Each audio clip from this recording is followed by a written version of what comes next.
अस्सलाम वालेकुम एवरीवन। आज की क्लास में हम लोग डिस्कस करेंगे section 1.4.5 which is computer system resources manage by operating system.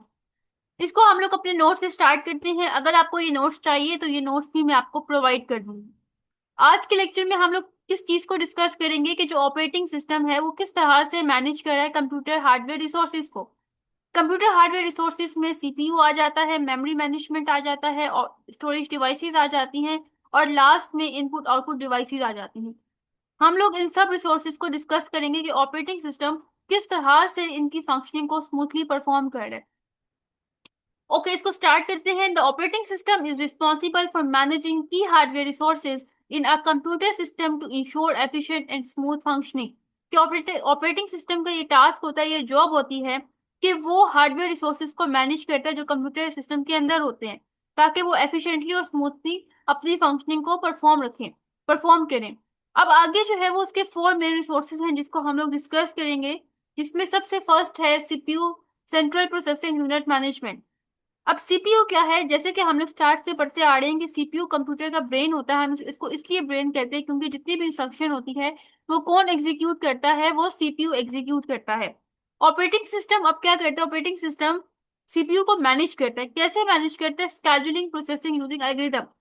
अब इसमें ये होता है कि जितने भी प्रोसेसेस जिनको सीपीयू चाहिए होता है उनका एक टाइम सेट किया जाता है, कि जैसे फॉर एग्जांपल प्रोसेस 1 है, उसको 2 सेकंड के लिए सीपीयू असाइन किया जाएगा, उसकी एग्जीक्यूशन परफॉर्म होगी, और 2 सेकंड के बाद वो सीपीयू स्विच होके प्रोसेस 2 को मिल जाएगा और उस प्रोसेस की एग्जीक्यूशन होगी। अब ये चीज किस तरह से, ये टाइम कैसे सेट किया जाता है? इसके लिए कुछ एल्गोरिथम्स होते हैं, जैसे राउंड रोबिन एल्गोरिथम या प्रायोरिटी स्केड्यूलिंग एल्गोरिथम्स होते हैं जिनको यूज किया जाता है, और उनका टाइम सेट किया जाता है कि किस टाइम किसको कितनी देर के लिए सीपीयू असाइन किया जाएगा। और ये सब कुछ कौन मैनेज कर रहा होता है? ये ऑपरेटिंग सिस्टम मैनेज करता है। जैसे कि यहाँ पे सेकेंड पॉइंट है ensuring efficient utilisation of CPU. और ऑपरेटिंग सिस्टम इस चीज को मेक श्योर करता है कि जो सीपीयू का टाइम है वो ठीक तरीके से यूटिलाइज होगा। ऐसा नहीं होगा कि फॉर एग्जाम्पल 2 सेकेंड्स के लिए प्रोसेस 1 को सीपीयू ने एग्जीक्यूट किया, उसके बाद जो है वो फ्री रहे, और कुछ टाइम के बाद फिर प्रोसेस 2 के ऊपर प्रोसेसिंग करे, ताकि जो सीपीयू का टाइम है वो वेस्ट ना हो, और सारा टाइम जो है वो किसी ना किसी प्रोसेस को एग्जीक्यूट करता रहे।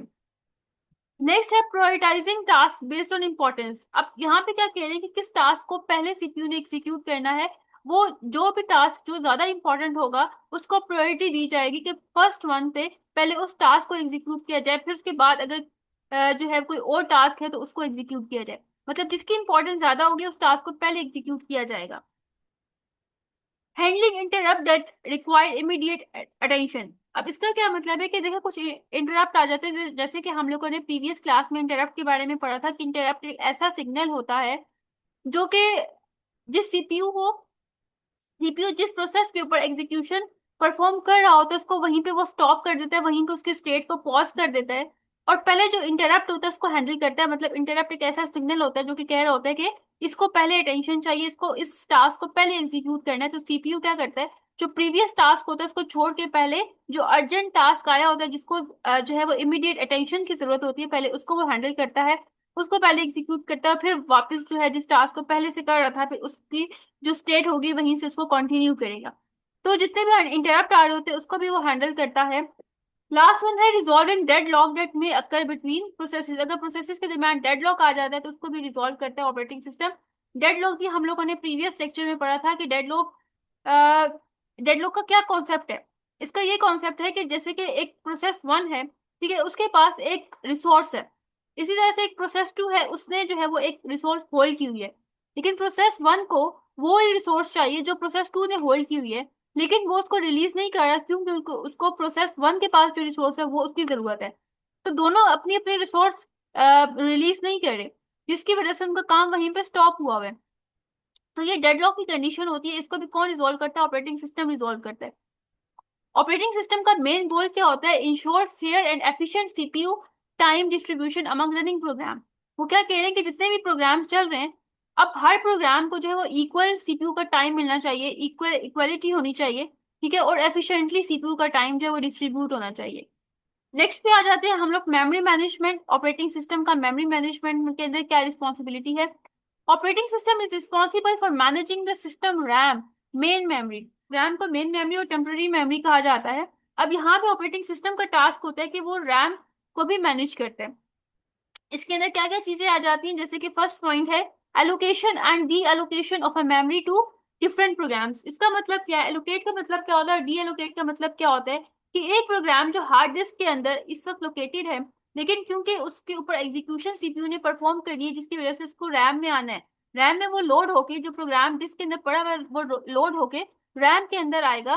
ठीक है, इस प्रोसेस को बोलते हैं एलोकेशन, कि उसको रैम के अंदर उसको जगह मिल रही है, उसको मेमोरी मिल रही है। ठीक है, तो अब वो देखते हैं कि किस प्रोग्राम को रैम के अंदर लेके आना चाहिए। ठीक है, अब जैसे उसका काम खत्म हो जाएगा वापस वो डिस्क में चला जाएगा, क्योंकि अब उसके ऊपर सीपीयू ने फर्दर कोई एग्जीक्यूशन परफॉर्म नहीं करनी, तो फिर वो रैम से वापस डिस्क में चला जाएगा, जिसको हम लोग बोलते हैं डी एलोकेशन। तो एलोकेशन मतलब डिस्क से वो रैम में आ रहा है, और डी एलोकेशन मतलब वो रैम से वापस डिस्क में जा रहा है।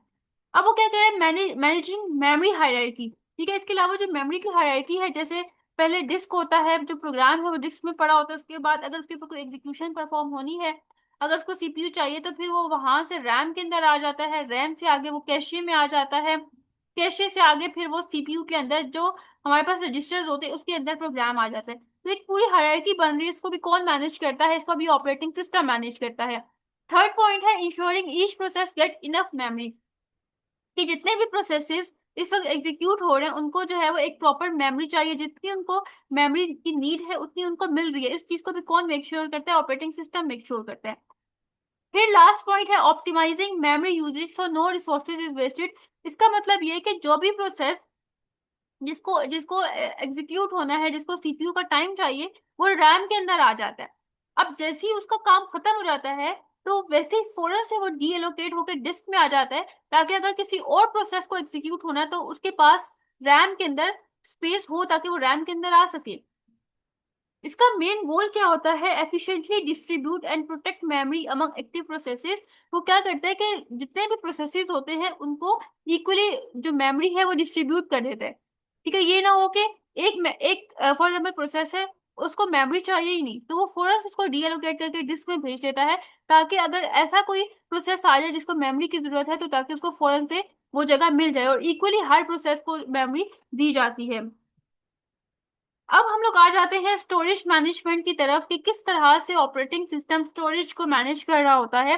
स्टोरेज मैनेजमेंट भी फंक्शन है ऑपरेटिंग सिस्टम का, जो कि मैनेज कर रहा है स्टोरेज डिवाइसेस को, और जो उसके अंदर डाटा स्टोर हुआ है। अब कौन कौन से इसके अंदर डिवाइसेस आ जाती हैं, जैसे हार्ड डिस्क, मतलब जो भी परमानेंट डिवाइसेस हैं, जैसे हार्ड ड्राइव है, सॉलिड स्टेट ड्राइव है, जिसे हम लोग एसएसडी शॉर्ट फॉर्म में बोलते हैं, यूएसबी, ठीक है, और बाकी कुछ स्टोरेज यूनिट्स आ जाते हैं, ये सब डाटा को परमानेंटली स्टोर करता है। अब ऑपरेटिंग सिस्टम इसको कैसे मैनेज कर रहा होता है, क्या क्या रिस्पॉन्सिबिलिटीज हैं ऑपरेटिंग सिस्टम की, हम लोग देख लेते हैं। File system management. अब फाइल सिस्टम मैनेजमेंट किस तरह से फाइल को मैनेज कर रहा है ऑपरेटिंग सिस्टम जितना भी डाटा होता है ना, उसको फाइल्स और फोल्डर्स में ऑर्गेनाइज कर देते हैं। जैसे कि हम लोग इसके एग्जांपल देख लेते हैं, कि जब आप वर्ड डॉक्यूमेंट को सेव करते हैं डॉक्यूमेंट फोल्डर में या डाउनलोड फोल्डर में, तो ऑपरेटिंग सिस्टम उसका ट्रैक रख लेता है, उसकी लोकेशन सेट कर लेता है कि अच्छा इसकी लोकेशन कहाँ पे है। ठीक है, उसका जो ट्रैक है वो रख लेता है, उसका नेम जो है वो उसकी जो भी इंफॉर्मेशन होती है उस फाइल की, उस फोल्डर की, वो सब उनका जो है वो ट्रैक रख लेते हैं। इसी तरह से हम लोग बात कर लेते हैं second, managing read write operation. अब यहाँ पे ऑपरेटिंग सिस्टम का क्या काम है, ऑपरेटिंग सिस्टम कंट्रोल करता है कि किस तरह से डाटा को रीड करना है स्टोरेज डिवाइस से, और किस तरह से स्टोरेज डिवाइस के अंदर जो है वो डाटा को राइट करना है। जैसे कि आप फोटो को ओपन करते हो, और ऑपरेटिंग सिस्टम जो है उस फाइल को रीड कर लेता है डिस्क से, और उसके बाद क्या करता है, स्क्रीन के ऊपर डिस्प्ले करवा देता है। थर्ड नंबर पे है ensuring data integrity. Operating system क्या करता है, डाटा को प्रोटेक्ट करता है ताकि वो करप्ट ना हो जाए। हम लोग कहते हैं ना कि फाइल करप्ट हो गई, वो ओपन नहीं हो रही, तो उस चीज से वो प्रोटेक्ट करता है और मेक श्योर करता है कि जितनी भी फाइल्स एग्जिस्ट करती हैं वो सब एक्यूरेट है और कंप्लीट है, उसमें कोई प्रॉब्लम नहीं है। जैसे कि आप किसी भी फाइल को कॉपी करते हो, तो ऑपरेटिंग सिस्टम चेक करता है कि क्या पूरी की पूरी फाइल कॉपी हुई है, उसमें कोई मसला तो नहीं आ गया, वो करेक्टली कॉपी हुई है या नहीं हुई। उसके बाद हम लोग आ जाते हैं providing N interface for file and directory management. अब ये क्या है, ऑपरेटिंग सिस्टम टूल प्रोवाइड करता है, ठीक है, कि फाइल को क्रिएट करना है, फाइल को रीनेम करना है, फाइल को किसी और फोल्डर में मूव करना है, फाइल को कॉपी करना है। ठीक है, जैसे कि इसके एग्जांपल है कि हमारे पास विंडो फाइल एक्सप्लोरर होता है, जिसमें जितने भी डॉक्यूमेंट्स होते हैं, जितनी भी फाइल्स होती हैं, उनको ऑर्गेनाइज किया जाता है। अब इसकी हम लोग एक रियल लाइफ एग्जांपल देखें, तो आप जैसे आपने कोई असाइनमेंट किया और उसके बाद आप उसको सेव कर रहे हो, तो ऑपरेटिंग सिस्टम क्या करेगा, वो आपके हार्ड डिस्क ड्राइव के अंदर या अगर आपके कंप्यूटर के अंदर एसएसडी है तो उसके अंदर स्पेस फाइंड आउट करेगा कि कहाँ पे स्पेस है, कहाँ पे इसको स्टोर करना चाहिए। जब उसको स्पेस मिल जाती है तो उसके बाद उस फाइल को वो स्टोर कर देता है और उसकी जो लोकेशन का रिकॉर्ड होता है वो भी रख लेते हैं, और उसके बाद आपको अलाउ करते हैं कि आप उस फाइल को ओपन भी कर सकते हो, उसको एडिट भी कर सकते हो, उसको बाद में डिलीट भी कर सकते हो। नेक्स्ट आ जाते हैं हम लोग इनपुट आउटपुट मैनेजमेंट की तरफ कि ऑपरेटिंग सिस्टम का यहाँ पे क्या रोल है। ऑपरेटिंग सिस्टम का ऑपरेटिंग सॉरी जो इनपुट आउटपुट मैनेजमेंट है वही ऑपरेटिंग सिस्टम का एक फंक्शन है, जो कि क्या करता है, कम्युनिकेशन को कंट्रोल कर रहा होता है। कौन सी कम्युनिकेशन, जो कंप्यूटर और इनपुट आउटपुट डिवाइसेस के दरमियान में हो रही है उसको कंट्रोल करता है। इनपुट आउटपुट डिवाइसेस के दरमियान जो कम्युनिकेशन हो रही है उसको वो कंट्रोल करता है।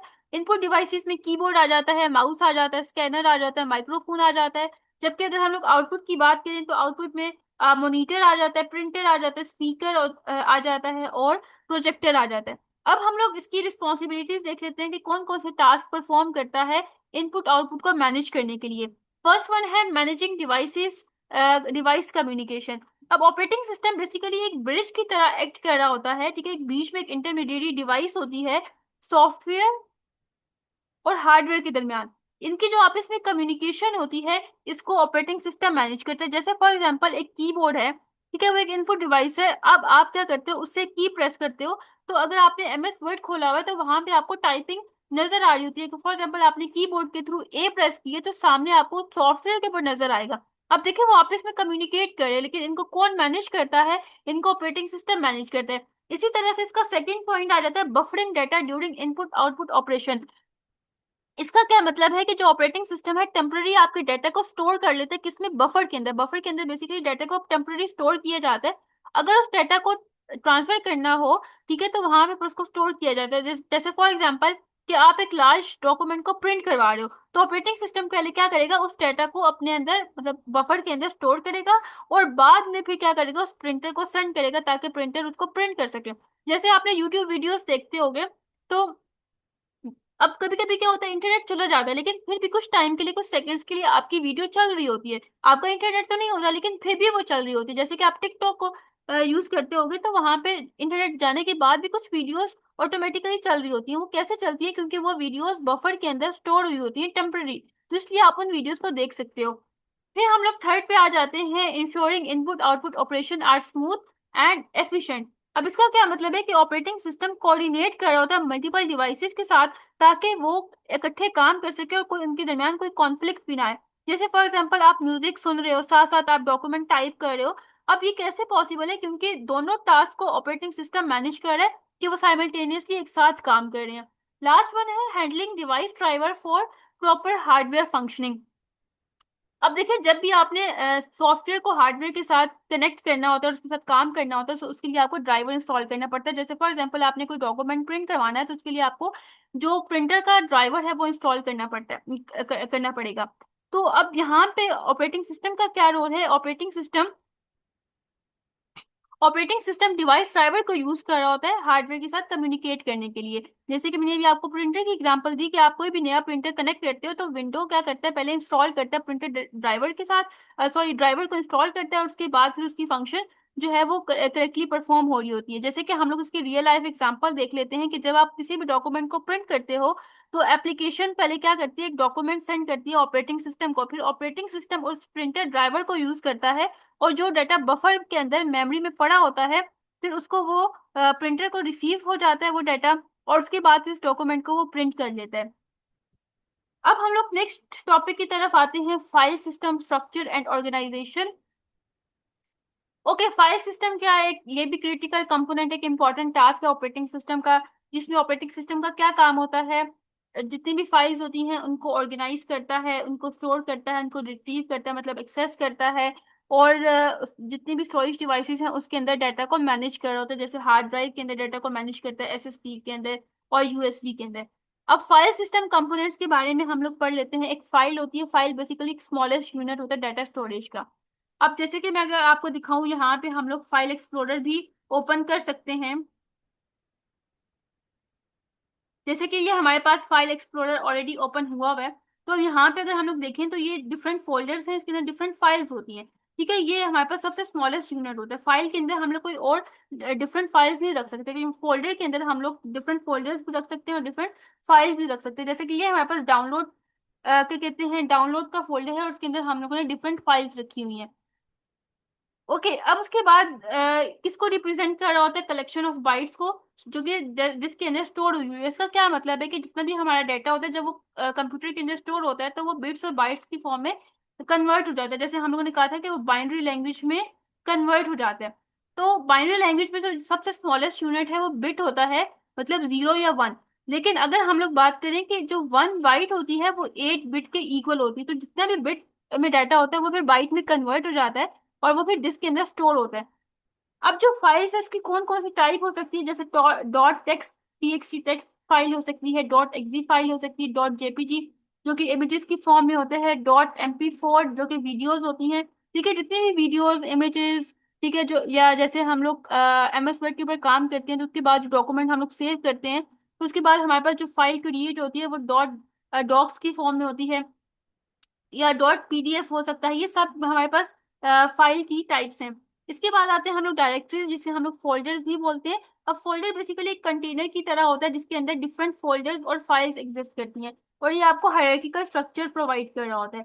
फिर आते हैं हम लोग मेटा डाटा की तरफ। मेटा डाटा क्या होता है, मेटा डाटा जो है वो इंफॉर्मेशन होती है फाइल्स और फोल्डर की, मतलब फाइल का नेम क्या है, फाइल का साइज क्या है, उसकी टाइप क्या है, परमिशन मतलब किस किस को आप अलाउ कर रहे हो कि वो ओपन कर सकते हैं, उसको एक्सेस कर सकते हैं, और टाइम स्टैम्प की कब फाइल को क्रिएट किया गया, ठीक है, कब फाइल के अंदर मॉडिफिकेशन की गई, कब उसको एडिट किया गया या कब उसको एक्सेस किया गया। अब उसके बाद हम लोग आ जाते हैं डायरेक्टरी की तरफ। डायरेक्टरी या फोल्डर स्ट्रक्चर क्या होता है।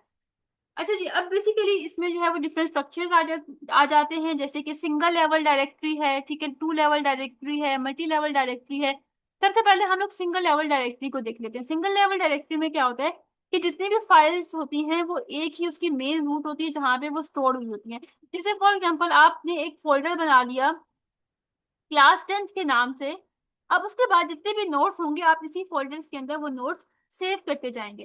ठीक है, यहाँ पे ऐसा नहीं होगा कि आप डिफरेंट फोल्डर बनाएं और उसके अंदर फिर आप डिफरेंट फाइल्स को स्टोर करें, बल्कि आप ऐसा करेंगे क्लास 10 के नाम से एक फोल्डर बनाएंगे और उसके अंदर आप जो है वो जैसे मैथ्स के नोट्स हैं वो भी आप इसी के अंदर सारे जो है वो स्टोर कर लेंगे। इसके अलावा अगर आपके पास कोई फिजिक्स के नोट्स हैं तो वो भी आप इसके अंदर सारे सेव कर लेंगे। इसी तरह से अगर आपके कंप्यूटर के नोट्स हैं तो वो भी आप इसके अंदर सेव करेंगे। जितने भी सब्जेक्ट्स हैं आप एक ही फोल्डर के अंदर सारी फाइल्स को सेव करते जाएंगे। मतलब एक मेन जो है वो रूट होता है या डायरेक्टरी होती है, फोल्डर होता है और उसके अंदर उसकी सब फाइल्स आ जाती हैं। ये सिंपल स्ट्रक्चर होता है, आप इजीली स्टार्टिंग में इसको मैनेज कर सकते हो, लेकिन जैसे जैसे फाइल्स इंक्रीज कर रही होती हैं वैसे वैसे बहुत मेसी हो जाता है, फाइल्स को फाइंड आउट करना बहुत मुश्किल हो जाता है। जैसे फॉर एग्जाम्पल मैथ्स का यूनिट नंबर 1 की फाइल आपने सेव की हुई है, फिजिक्स का भी यूनिट नंबर 1 है, तो आपके लिए मुश्किल हो जाएगा कि ये कौन सा यूनिट नंबर 1 है, क्योंकि इतने ज्यादा इसके अंदर चैप्टर्स होंगे। जैसे मैथ्स के अंदर फॉर एग्जाम्पल 10 चैप्टर है, फिजिक्स के अपने 10 चैप्टर है, हर चैप्टर की अपनी अपनी एक फाइल है, तो वो भी बहुत ज्यादा मेसी हो जाता है, इनएफिशिएंट होता है। और यहाँ पे जो है कोई नो सेपरेशन फॉर यूजर्स, मतलब फॉर एग्जाम्पल 2 यूजर्स एक साथ काम करें तो उन सबकी फाइल्स यहाँ पे एक साथ होंगी, यहाँ पे कोई सेपरेट वे नहीं होता फाइल्स को सेव करने का। तो इसलिए जो फाइल का नेम है उसमें कॉन्फ्लिक्ट आ जाते हैं, क्योंकि एक जैसे नेम आपने यहाँ पे रखे होते हैं। इसका स्ट्रक्चर किस तरह का होता है कि एक मेन रूट डायरेक्टरी होती है जिसके अंदर आपने सारी फाइल्स रखी होती हैं, फाइल 1 फाइल 2 फाइल 3। लेकिन हम लोग अगर नेक्स्ट स्ट्रक्चर की तरफ आए तो वो है 2 लेवल डायरेक्टरी। अब इसमें क्या होता है कि इसमें बेसिकली 2 फोल्डर्स होते हैं और उसमें आपने उनकी फाइल्स को जो है वो सेव किया होता है। जैसे फॉर एग्जाम्पल आपने एक फोल्डर बना लिया क्लास 10 साइंस सब्जेक्ट, और उसके बाद आपने एक फोल्डर बना लिया क्लास 10 आर्ट्स सब्जेक्ट। तो अब क्लास 10 अब जो साइंस सब्जेक्ट्स होंगे जैसे मैथ्स हो गया, कंप्यूटर हो गया, फिजिक्स, तो उनकी जितनी फाइल्स होंगी वो यहाँ पे आप स्टोर कर लेंगे। और जितने भी आर्ट्स सब्जेक्ट हैं जैसे इंग्लिश हो गया, उर्दू, इस्लामियात, उनकी जितनी फाइल्स हैं वो आप यहाँ पे स्टोर कर लेंगे। तो मतलब बेसिकली यहाँ पे 2 फोल्डर्स होते हैं, उनमें आप फाइल्स को ऑर्गेनाइज कर रहे होते हो। अब जैसे कि यहाँ पे लिखा है under the root each user has their own directory, मतलब 2 यूजर्स होंगे, उनकी अपनी अपनी डायरेक्टरी होगी, अपना अपना फोल्डर होगा। ठीक है, और उन फाइल्स को आप यूजर वाइज जो है वो ऑर्गेनाइज करोगे। इससे क्या होता है कि आपका थोड़ा सा स्ट्रक्चर इंप्रूव हो जाता है, सिक्योरिटी इंप्रूव होती है और उसमें कोई कॉन्फ्लिक्ट भी नहीं आ रहा होता है। जैसे एक यूजर को पता है कि ये मेरी सारी फाइल्स हैं, दूसरे यूजर को पता है कि ये सारी मेरी फाइल्स हैं। और इसका स्ट्रक्चर किस टाइप का होता है कि एक मेन हमारे पास फोल्डर होते हैं, उसके अंदर 2 फोल्डर्स आ जाते हैं, जैसे कि यूजर 1 के नाम से, तो एक फोल्डर है जिसके अंदर 2 फाइल्स हम लोगों ने सेव की हुई है। सिमिलरली यूजर टू के नाम से एक फोल्डर है जिसके अंदर हम लोगों ने फाइल 3 और फाइल 4 को सेव किया हुआ है। लास्ट वन है ट्री स्ट्रक्चर डायरेक्टरी, जो कि मोस्ट कॉमनली यूज स्ट्रक्चर है। जैसे क्या है, आप यहाँ पे देखते हो कि ये हमारे पास ट्री स्ट्रक्चर है, तो यहाँ पे डिफरेंट फोल्डर्स हैं, उनकी अपनी फाइल्स आ जाती हैं, फोल्डर्स आ जाते हैं, ठीक है। इसी तरह से एक ये हमारे पास फोल्डर, उसकी अपनी फाइल्स, अपनी जो है वो जितना भी डाटा होगा, मतलब हर फोल्डर का अपना अपना यहाँ पे हम लोगों ने ऑर्गेनाइज किया होता है।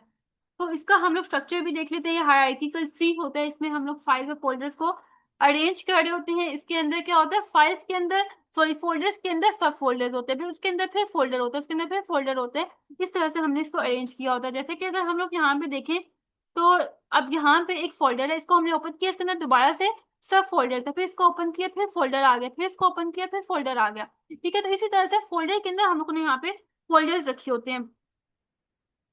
अब इसका जो है वो स्ट्रक्चर इस टाइप का होता है, जैसे होम, फिर उसके अंदर एक फोल्डर है, फिर ये 2 फाइल, ये एक फोल्डर है, इसकी अपनी 2 फाइल, ये एक फोल्डर है, इसके अंदर 2 फाइल, ये फोल्डर है, इसके अंदर 2 फाइल।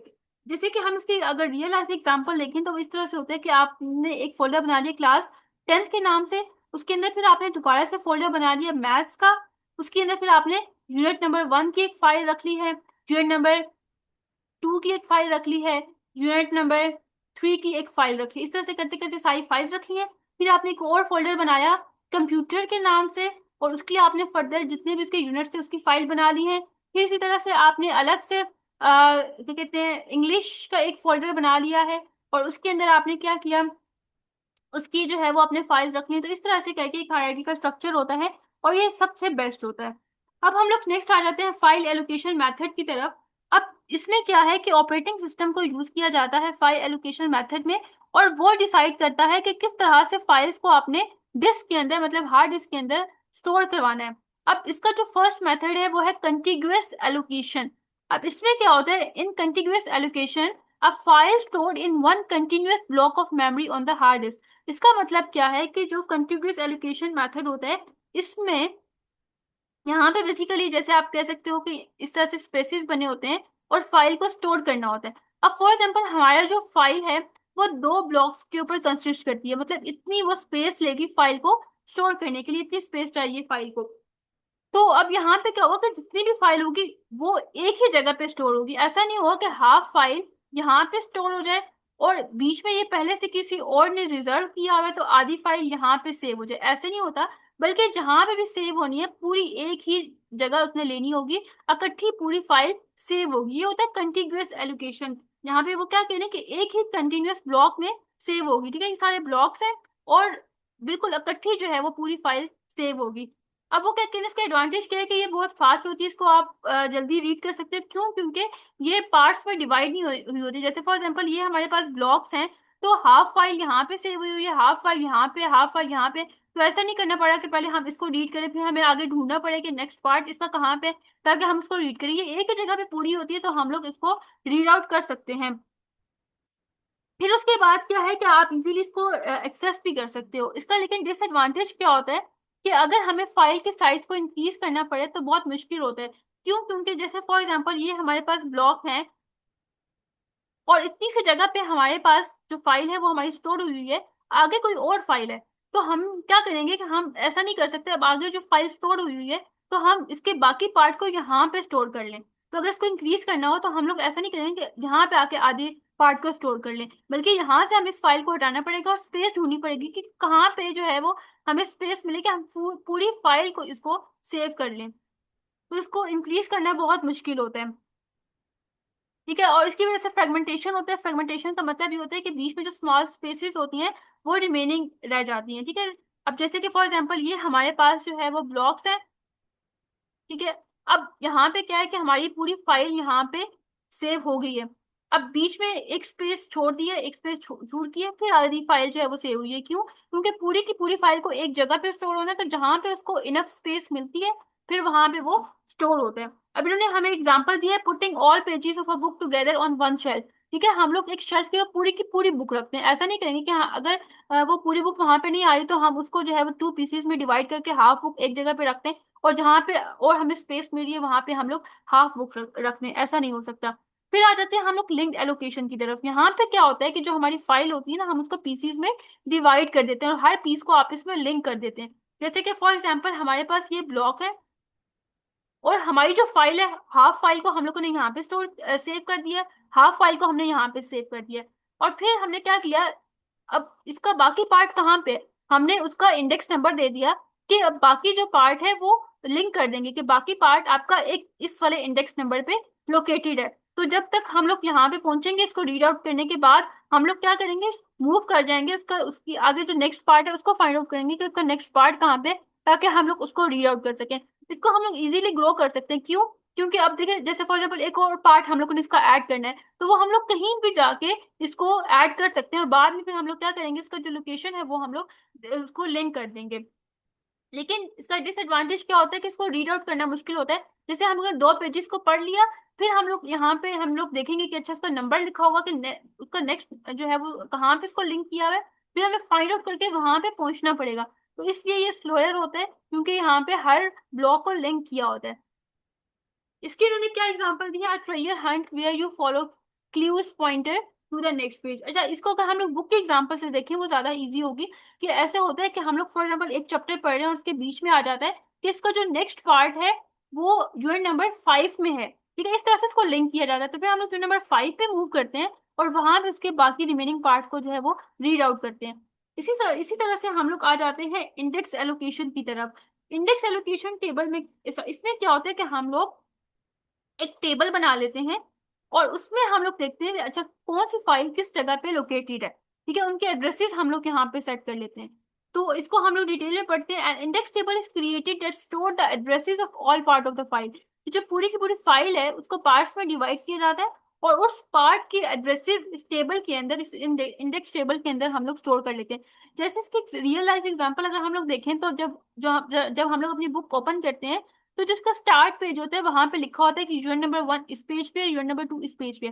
फॉर एग्जाम्पल हमें यूनिट नंबर 5 ओपन करना है तो हम लोग डायरेक्टली उस इंडेक्स टेबल से, उस कंटेंट टेबल से देख लेते हैं कि unit number 5 for example 45 page पे, फौरन से हम लोग 45 पेज ओपन कर लेते हैं।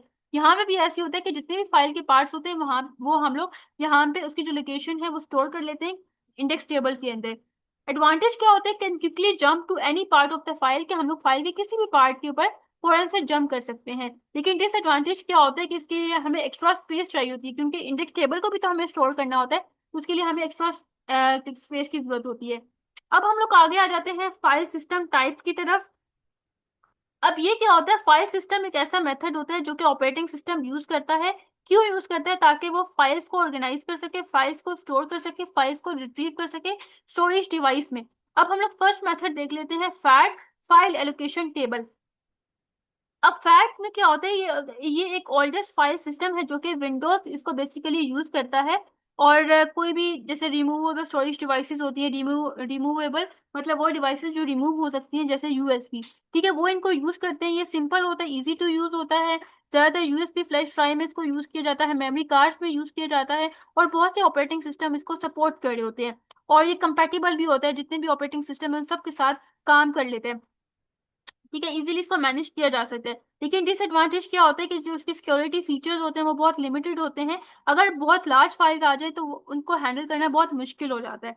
ठीक हो गया। इसके एग्जांपल हम लोग ऑलरेडी देख चुके हैं, यूएसबी ड्राइव हो सकता है, मेमोरी कार्ड है और बाकी जो ओल्डर विंडोज से। अब हम लोग आ जाते हैं एनटीएफएस की तरफ, न्यू टेक्नोलॉजी फाइल सिस्टम।